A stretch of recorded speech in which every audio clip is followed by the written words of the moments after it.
This is a drilling rig, parked in open Sahel scrubland, punching straight down through what looks like nothing but sand.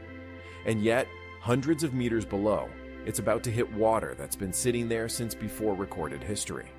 Burkina Faso just bet $145 million that this water is the key to its survival. So how exactly do you turn sand into drinking water? Let's get into it. The crisis nobody wanted to admit. Here's the uncomfortable statistic that started this whole push. Between 2000 and 2022, Burkina Faso was the only country in West Africa where the share of the population with access to basic drinking water actually went down, falling by roughly 8% even as neighboring countries improved. In a region bordering the Sahara, where 2/3 of rural residents already struggle to reliably access clean water. That's not just a statistic, it's a slow-motion crisis. Decades of underinvestment, rising temperatures, and unpredictable rainfall left millions of Burkinabe dependent on shrinking surface reservoirs and unreliable seasonal wells. Captain Ibrahim Traoré's government decided that this was not a problem you could patch with a few dozen new wells here and there. It needed to be treated as a matter of national survival, and that meant looking underground, past the failing surface reservoirs and unreliable seasonal wells that generations of Burkinabe had been forced to rely on, towards something more permanent sitting beneath the sand itself. The science behind the magic. So where does the sand into water idea actually come from? It's not magic, it's isotope hydrology. Between 2012 and 2017, the International Atomic Energy Agency trained and equipped scientists from 13 African countries, including Burkina Faso, to map groundwater using nuclear isotopic techniques, essentially reading the chemical fingerprints locked inside underground water to figure out how old it is, how much of it exists, and where it's hiding. Published in May 2017, that study confirmed something remarkable. Enormous reserves of good quality water sitting beneath 5 major transboundary aquifer systems across the Sahel, including the Liptako-Gourma Upper Volta system that runs directly underneath Burkina Faso. This water isn't rainfall from last season. Some of it has been sitting underground for thousands of years, recharged during wetter climate periods, long before the Sahara looked anything like it does today. That's the real story behind the headline. The sand on the surface looks bone dry, but underneath it sits a reservoir that took millennia to fill, and Burkina Faso is now racing to tap it responsibly before it assumes that water will simply wait forever. To put the scale in perspective, the IAEA mapping didn't just look at Burkina Faso in isolation.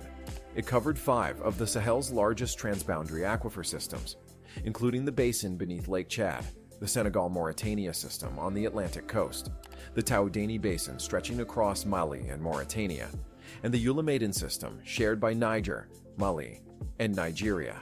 Burkina Faso sits on just one piece of a much bigger underground map, but it's one of the first governments in the region to actually turn that scientific mapping into a funded national drilling strategy, rather than letting the data sit in an academic report. The $145 million bet approved by the Council of Ministers in 2025. The government's Water Security Initiative is a 6-year, $145 million plan built around 2 main pillars: rehabilitating existing infrastructure and drilling new deep wells to reach that ancient groundwater. The plan calls for the rehabilitation of 35 dams across the country, many of which had fallen into disrepair or lost storage capacity to sediment buildup over decades, alongside an aggressive deep drilling campaign targeting the aquifers the IAEA study identified. It doesn't stop at wells and dams. The plan also includes 788 hectares of new irrigation infrastructure, tying water security directly to food production, and the creation of 80 local water management committees, designed to put decision-making over these new water sources directly into the hands of the communities who depend on them, rather than leaving it centralized in Ouagadougou. The government frames the whole initiative around the idea of water sovereignty, the ability to guarantee the country's own water supply without depending on foreign systems or foreign financing to keep the taps running. Dams coming back to life. While the deep drilling campaign is still ramping up, some of the dam rehabilitation work is already delivering visible results. In July 2026, Traoré personally opened the Po Capro Dam in the Natsinon region. a project that had been promised by successive governments going all the way back to the 1960s and never completed.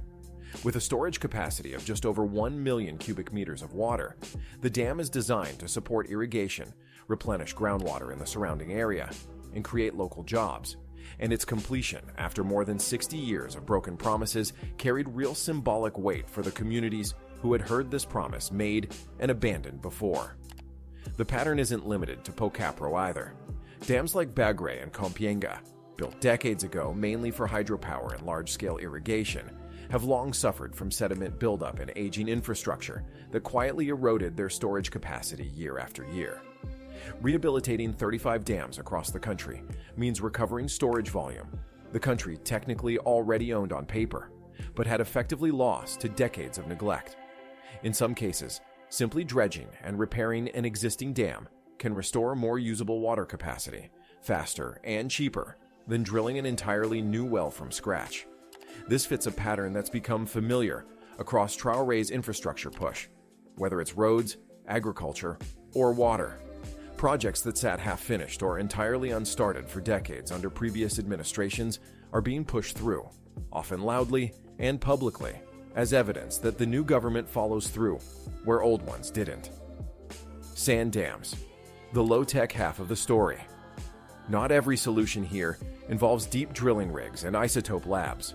Alongside the big-budget national plan, smaller-scale, lower-tech projects are quietly doing important work in the driest parts of the country.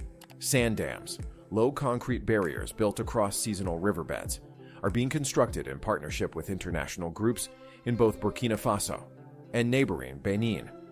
When the rains come, these structures trap sand and sediment behind them, and that sand acts like a natural sponge, holding water underneath its surface long after the season ends and protecting it from evaporation in the brutal Sahel heat.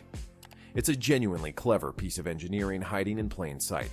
Instead of building an open reservoir that loses huge volumes of water to evaporation every single day, a sand dam stores water inside the ground itself, where it stays cool, protected, and accessible through simple hand pumps for months after the surface has gone completely dry. It's not flashy, and it won't headline a government press conference the way a new dam opening does. But for isolated rural communities, it can be the difference between a reliable well and a multi-hour walk to fetch water during the dry season. These sand dam projects are being built and maintained with heavy involvement from the same local communities that will depend on them, with training programs teaching villagers construction techniques and long-term maintenance rather than parachuting in outside contractors who disappear once the concrete sets. That local ownership model matters just as much as the engineering, because a sand dam that nobody in the village knows how to maintain will silently fail within a few seasons, while one the community actually understands and takes responsibility for can keep functioning for decades. Getting citizens into the fields, literally true to the model we've seen across Burkina Faso's other infrastructure pushes, water development here isn't purely a top-down government project. The Faso Mebo initiative has focused on distributing machinery, vehicles, and construction materials directly to rural communities, empowering them to build and maintain their own local water infrastructure, rather than waiting years for a centrally managed contractor to arrive. Between 2022 and 2024 alone, hundreds of modern boreholes, small-scale water supply systems, and treatment plants were established in rural areas under this broader push, alongside a policy of actively maintaining and rehabilitating older water points, instead of letting them quietly fail the way so many had in previous decades. Earlier national programs laid some of the groundwork here too. The World Bank-backed Emergency Territorial Development and Resilience Project alone helped construct or rehabilitate 207 boreholes and drinking water supply systems, reaching hundreds of thousands of people, while African Development Bank-supported programs in Ouagadougou and Bobo-Dioulasso built latrines and drainage infrastructure, benefiting hundreds of thousands more. The current $145 million plan is best understood as an acceleration and consolidation of this groundwork, not a project starting completely from scratch. Volunteers, local youth groups, and municipal officials trained through these programs now handle much of the routine maintenance that used to fall apart the moment a foreign contractor's team packed up and left. That shift from imported expertise to trained local capacity is arguably as important to the water story as any single dam or borehole. Because infrastructure that nobody nearby knows how to fix is infrastructure that quietly stops working within a few years. The honest warnings. Underneath the optimism. Now here's where we need to slow down, because tapping ancient groundwater is not a risk-free strategy, and researchers studying the Sahel have been fairly blunt about it. Water that took thousands of years to accumulate underground doesn't necessarily recharge on a timescale that matches how fast a growing population can pump it out. Experts studying these transboundary aquifer systems have specifically warned about the danger of overexploitation. Drilling faster than the underground reserves can realistically be replenished, which could create a new crisis a generation or two down the line if extraction isn't carefully managed. There are also real water quality concerns baked into Burkina Faso's geology.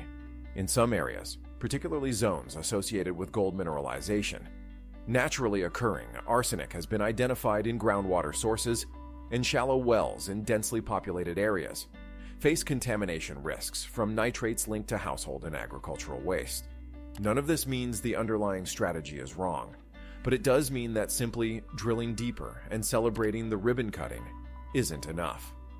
The success of this entire push depends on the quality of the monitoring, testing, and long-term management that comes after the drilling rigs move on. And that's much harder to put on camera than a new well producing its first bucket of water. Cost and geology add another layer of difficulty. A $145 million plan sounds substantial next to Burkina Faso's overall budget. But drilling deep boreholes into hard fractured bedrock, the kind that makes up most of the country's underground geology, is technically demanding and expensive work. Groundwater here is unevenly distributed, concentrated mainly in weathered zones and fractured rock rather than sitting in one uniform underground lake, which means some drilling sites will hit productive water quickly, while others come up dry or deliver only a trickle. Not every well funded under this plan will succeed on the first attempt, and stretching $145 million across 35 dam rehabilitations, a nationwide deep drilling campaign, 788 hectares of irrigation, and 80 new local water committees over 6 years will require real discipline in how that money actually gets allocated. There's also the plain fact that Burkina Faso is only one country sitting on top of shared aquifer systems that also stretch beneath Mali, Niger, and several other neighbors. Water pumped aggressively on one side of a border can, over time, affect pressure and availability on the other side. As Burkina Faso, Mali, and Niger continue deepening their cooperation through the Alliance of Sahel states, managing these transboundary water reserves jointly, rather than each country racing to drill first, will likely become just as important as the infrastructure itself. So is it actually magic? Not magic, but genuinely clever science paired with a level of political will that's been missing from this problem for decades. The sand into water framing captures something real. Underneath the driest looking terrain in the country sits a resource that isotope hydrologists have confirmed is there in significant quantities, and Burkina Faso is now the first country in the region moving aggressively to combine that scientific mapping with an actual national investment plan to reach it responsibly, rather than leaving the data sitting in a research paper. Whether this becomes a genuine long-term water security solution or a short-term relief, followed by new problems, depends entirely on execution over the next 6 years, on whether the 35 rehabilitated dams hold up, whether the 80 local water committees actually get the authority and training to manage their new wells sustainably, and whether the extraction rate from these ancient aquifers stays inside the limits the science actually supports. That's a much less flashy story than desert sand into drinking water, but it's the one that will determine whether millions of Burkinabés still have reliable water a decade from now. One piece of the story. Want the bigger picture? The roads, the farms, the whole infrastructure push. It's all on screen right now. See you there.